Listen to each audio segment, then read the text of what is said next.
जागरणजोश.com के इस वीडियो में आप सभी का स्वागत है। मैं हूं सैयद सोबान। इस वीडियो में हम जानेंगे कि आज के करंट अफेयर से क्या कुछ सवाल बनाए जा सकते हैं, उनके सही जवाब क्या होंगे और उनसे रिलेटेड कुछ की फैक्ट्स के बारे में भी जानेंगे। तो चलिए शुरू करते हैं पहले सवाल के साथ। अंतर्राष्ट्रीय कॉफी दिवस यानी कि इंटरनेशनल कॉफी डे निम्न में से किस दिन मनाया जाता है? इसका सही जवाब है 1 अक्टूबर। दोस्तों आपको बता देते हैं कि अंतर्राष्ट्रीय कॉफी दिवस प्रतिवर्ष 1 अक्टूबर को मनाया जाता है। अंतर्राष्ट्रीय कॉफी दिवस प्रत्येक साल उन सभी लोगों के प्रयासों को पहचानने के लिए मनाया जाता है जो कॉफ़ी के व्यवसाय से जुड़े हुए होते हैं। और इस दिवस को मनाने का जो उद्देश्य है, जैसा कि नाम से ही समझ में आता है, वो है कि कॉफ़ी जो पेय है उसको बढ़ावा दिया जाए। और इस दिवस का जो मुख्य उद्देश्य होता है उन पर सभी लोगों के प्रति आदर और सम्मान व्यक्त करना होता है, जो खेत से दुकान तक कॉफ़ी को पहुंचाने के लिए बहुत ज़्यादा मेहनत करते हैं। अंतर्राष्ट्रीय कॉफ़ी संगठन ने साल 2015 में इटली में जो एक मिलान शहर है वहाँ पर पहला विश्व कॉफ़ी दिवस आयोजित किया था। तो देखिए बहुत इम्पॉर्टेंट बात यहाँ पर इसको आपको ध्यान में रखनी है, इसको आप कहीं नोट कर लें और इसको अपने दिमाग में भी नोट कर लें। चलिए अब बढ़ते हैं अपने अगले सवाल की तरफ। भारत ने हाल ही में ओडिशा के बालासोर में किस मिसाइल के नए संस्करण का सफलतापूर्वक परीक्षण किया है? इसका जो सही जवाब है वो है ब्रह्मोस सुपरसोनिक क्रूज मिसाइल। काफ़ी चर्चा में रही है दोस्तों। आपको बता देते हैं कि भारत ने ओडिशा स्थित एक प्रक्षेपण स्थल से ब्रह्मोस सुपरसोनिक क्रूज मिसाइल का 30 सितंबर 2020 को एक सफल प्रायोगिक परीक्षण किया है। और आपको बता देते हैं कि ब्रह्मोस सुपरसोनिक क्रूज मिसाइल जो है वो 8.4 मीटर लंबा है और 0.6 मीटर चौड़ा है। और साथ ही साथ इसका जो वज़न है वो है 3000 किलोग्राम। ये मिसाइल 300 किलोग्राम वजन तक विस्फोटक ढोने तथा 300 से 500 किलोमीटर तक प्रहार करने की क्षमता रखती है। ये सुपरसोनिक रूस मिसाइल आवाज़ की गति से भी 2.8 टाइम्स तेज़ जाने की क्षमता रखती है। और इस मिसाइल को पानी जहाज़ और हवाई जहाज़, ज़मीन एवं मोबाइल लॉन्चर से छोड़ा जा सकता है। इस वीडियो में आगे बढ़ने से पहले एक ज़रूरी सूचना आप सभी के लिए। हमारी वेबसाइट जागरणजोश.com पर अगर आप करंट अफेयर्स पढ़ना चाहते हैं तो आपको अपने ब्राउजर में टाइप करना है www.jagranjosh.com, जिसके बाद आपको हमारी वेबसाइट का होम पेज नजर आएगा। इसके बाद आपको करंट अफेयर्स के टैब पर जाना है। ड्रॉप डाउन में आपको मंथ वाइज करंट अफेयर्स मिल जाएंगे, जहां आप मंथ के हिसाब से करंट अफेयर्स पढ़ सकते हैं। जब आप करंट अफेयर्स टैब पर क्लिक करेंगे तो आपको कुछ इस तरह से पेज नजर आएगा। अगर आप कैटेगरी वाइज करंट अफेयर्स पढ़ना चाहते हैं तो आप अपनी पसंद के हिसाब से कोई भी कैटेगरी चूज कर सकते हैं, जिसमें latest, national, international, sports, technology और इकोनॉमी जैसी कैटेगरीज मौजूद हैं। तो चलिए बढ़ते हैं अपने अगले सवाल की तरफ।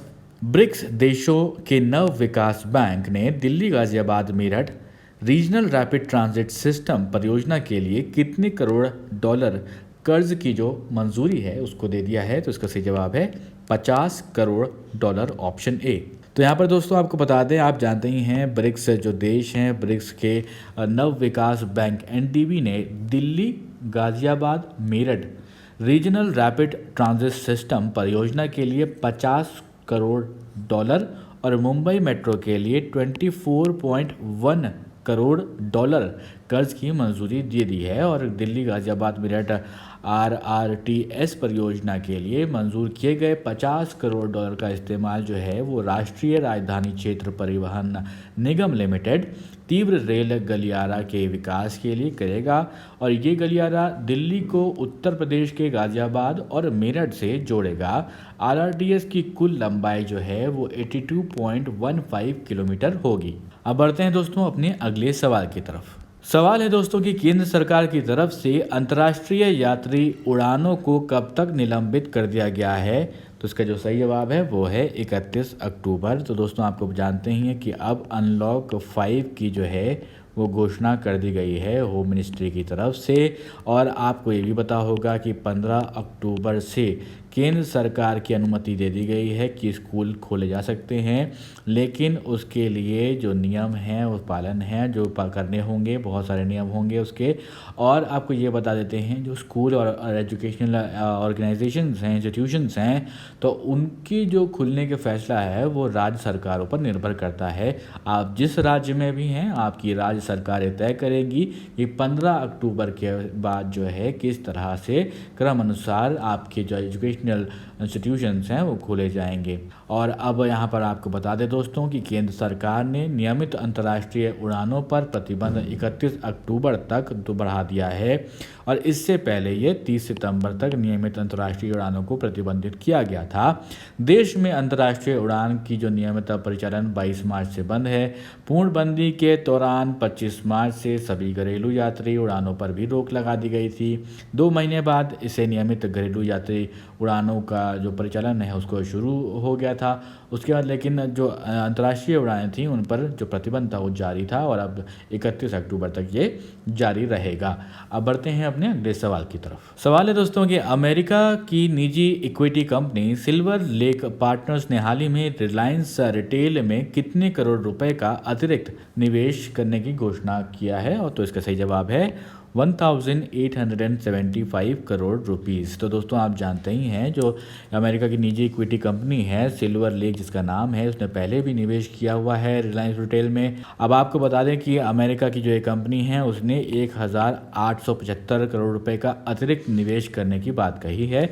इससे RRVL जो है उसमें सिल्वर लेक और इसके सह निवेशकों का कुल निवेश जो है कितना हो जाएगा, वो हो जाएगा 9375 करोड़ रुपीस, और ये RRVL की 2.13% इक्विटी की हिस्सेदारी के बराबर होगा। और बयान में ये कहा गया है कि इस नए निवेश के लिए रिलायंस रिटेल का जो मूल्यांकन है वो 4.285 लाख करोड़ रुपए किया गया है। इससे पहले अमेरिका की एक अन्य निजी इक्विटी कंपनी जनरल अटलांटिक ने रिलायंस रिटेल में 0.84% हिस्सेदारी के लिए 3675 करोड़ रुपीस का जो निवेश है उसके करने की घोषणा करी थी।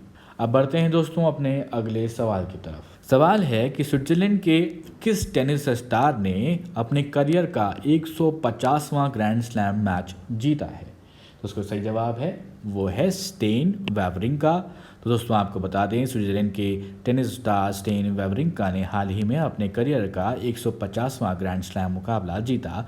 3 बार के ग्रैंड स्लैम चैंपियन वेवरिंका ने फ्रेंच के दूसरे दौर में जर्मनी के डोमिनिका कोएफेर को 2 घंटे 8 मिनट तक चले मुकाबले में 6-3, 6-2, 3-6, 6-1 से मात देकर ये उपलब्धि हासिल करी है। रोलांड गैरा पर 2015 के चैंपियन स्टेन वेवरिंका की ये सत्र की 10वीं जीत है।